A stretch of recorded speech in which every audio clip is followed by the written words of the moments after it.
Well, girls and guys, welcome back to the channel. I'm going to start with a bad back. This one has incredible turbo fail, and yeah, it's not, well, it might not be good. So let's push it in the workshop. Right, what we've done is whipped off this pipe, and the heat shields, which consist of a load of 10 mils. This is staying here. I've got to disconnect the battery and I've tidy up where them bolts are. So there was 10 mil, 10 mil, 10 mil, 10 mil. Loads of 10 mils, heat shields aren't hard to get off. Now this turbo, this one's good because it has seized. I don't know if you can see that, it won't turn at all. And there's no oil in it. But the worrying thing is when I took the inlet pipe off, which was 2 clips from here to here, there was oil in that, which is never a good sign.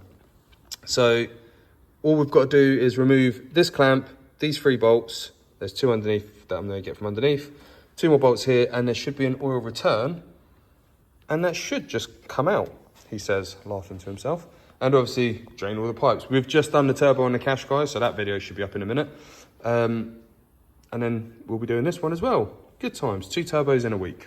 Right, so remove that, remove these 10 mils to get to the other part of the oil feed line. We're going to take it off and check it's clear. Now stop the gas, warm it up, also undone the exhaust clamp as well. Just trying to get everything off. But these bolts go into the manifold, and if they snap, we are having an even worse day than we already have had. So get it nice and hot, and let's undo them. That is the first one out, and that is the majority of our problem solved. This clamp is not coming off. This bolt is molten lava at the moment. Stay there. So I've got to pop the clamp off. It's not a biggie at the moment. And I've got 2 more bolts from underneath. I've also, which I forgot to mention, undone these 2 Allen keys. They are a 5 mil. So you've got 2 5 mil Allen keys for the boost pipe. We'll be taking that all off anyway to clear it all out. And then there's the return pipe, which we can see. I mean, to be honest, these aren't actually that bad. Oh, disconnect the battery, forgot to say that. They're not actually that bad to do, he says at this moment in time, and probably we're going to get that. So I'm going to clear all the tools up here, and then we're going to get it up in the air, take the under tray off, which consists of 1,000,000 bolts. We've also got oil in the oil filter, so while it's up in the air, we'll do everything we need to do underneath. I have since found out something worrying.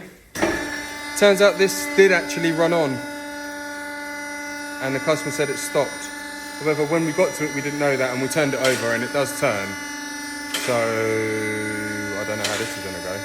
All right, we got the oil draining. Now, I was about to get the intercooler off. However, it's an Alfa, not easy.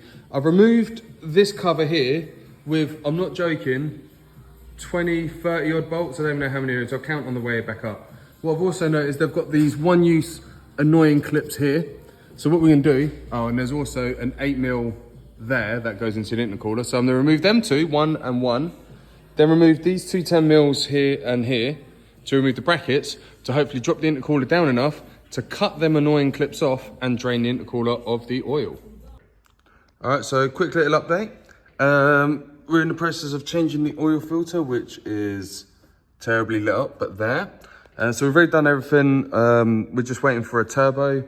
Had a bit of an issue, ordered a turbo, and the turbo was wrong. Now in the meantime, I've just left the intercooler strung up to drain out. I keep hitting it with brake and clutch cleaner, as you can see from inside. It's nice and clean. So as we had time, we'll just leave it strung up. About half a litre-ish come out of that intercooler, but it's been hanging up for a day now. Hopefully we get the turbo back today. Yes, turbo is back from the refurb recon. We've also got a little fitting kit to go with it. Let's get it on. Right, let's out with the old.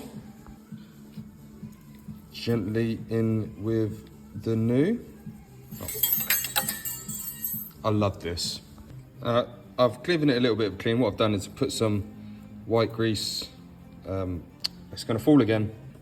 Yes, I put some grease on there just to stick the gasket down so I can mount the turbo. I'm gonna clean this face up so I can put the new oil return gasket. Oh, we're gonna get this running soon. Also, I did this off camera, don't know why, but I've taken this off and just blown through it to make sure it's all clear. I've got a little bit of welding wire and just shoved it through there, make sure that was all clear as well. I've already filled it up with oil I don't need to show you, I've done that. So I'm literally just waiting for the turbo because I had nothing to do. So I'm going to just put this bolt in loosely and then put the other two from underneath. And we should be, we're going to be together very soon, I think. All right, we're going to just drop that straight in. Well, never trust what you get given. So just went to fit it with the new studs. But can anyone spot the lengthy issue we have there? So now I've got 2 spare studs and I'm going to reuse the old ones because, yeah, it doesn't even reach. There's me trying forever trying to get this in. And yeah, it just turns out the studs were too short. I've been up and down about 3 times and then realised the error of my ways. So we're going to refit these. They'll be fine. They'll go tight. At least I know when to stop. The annoying thing is, it's going to be a little bit more difficult to centralise it on the turbo. I mean, I could take these out, but then I've got to put them in a vise. I'll just do it the long way. Well, this is why you should be more prepared when doing this and always double check. So I've got 2 long ones and 1 little short one. Okay, stop laughing. So this little short one is the top one. The 2 long ones go from underneath. So that could be useful for someone at this stage. And that someone is me right now. So I'm going to put the little short one in and then go underneath, put the 2 long ones in. This is taking me longer than it should. Okay, so I finally got the top bolt in. I still haven't got the under 2 in, but I got distracted and shiny stuff.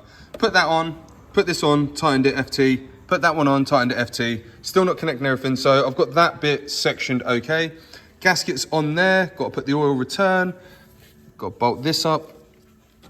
The intercooler pipe thingy. Still no intercooler on, so I'm going to finish everything up to here. And then keep going, really. I forgot where I was going with that. Okay, so everything's tight from the bottom. The 5 mils are here, they're on. That's really tight, that's tight. I've connected the electric plug down there and the vacuum pipe to the actuator. Now, I've got to put the intercooler on and connect it all up. I'm going to leave this off so I can block it with a towel in case anything goes wrong. Leave the injectors disconnected and prime the turbo and hope. Okay, pipe 1, pipe 2 on, clicked in, oh, hold on, clicked it into that bit of the rad radiator, that bolt in, 1 there, then there's another one, there's another 8 mil in there somewhere. So 2 8 mils this side, 1 8 mil this side in the clip. Just need to tighten that one up and then we can put the brackets on. Right, bracket on. Now before I put this on, obviously I've got to check for boost leaks and stuff. So I'll lower it down, keep it off the floor, prime the turbo and get ready to start it. All right, battery's connected. Let's build in oil pressure. Oh, that nearly started. I don't like that.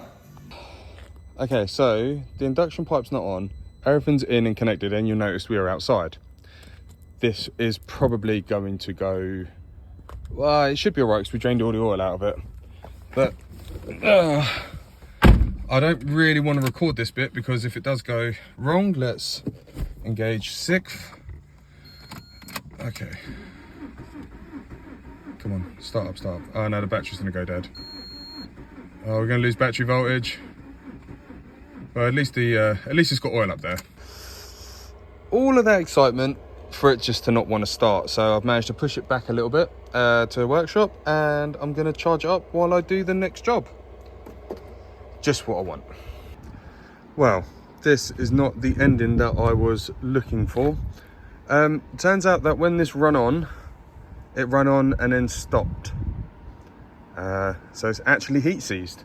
So after putting a turbo on it and everything like that, it now needs an engine. The customer is happy to proceed with an engine. So what we're going to do is get an engine sorted. He'd have needed a turbo anyway. So we are going to crack on and get an engine done. So look out for the next stage when we've got this in bits, doing an engine. So for now, this one is done, but still broken.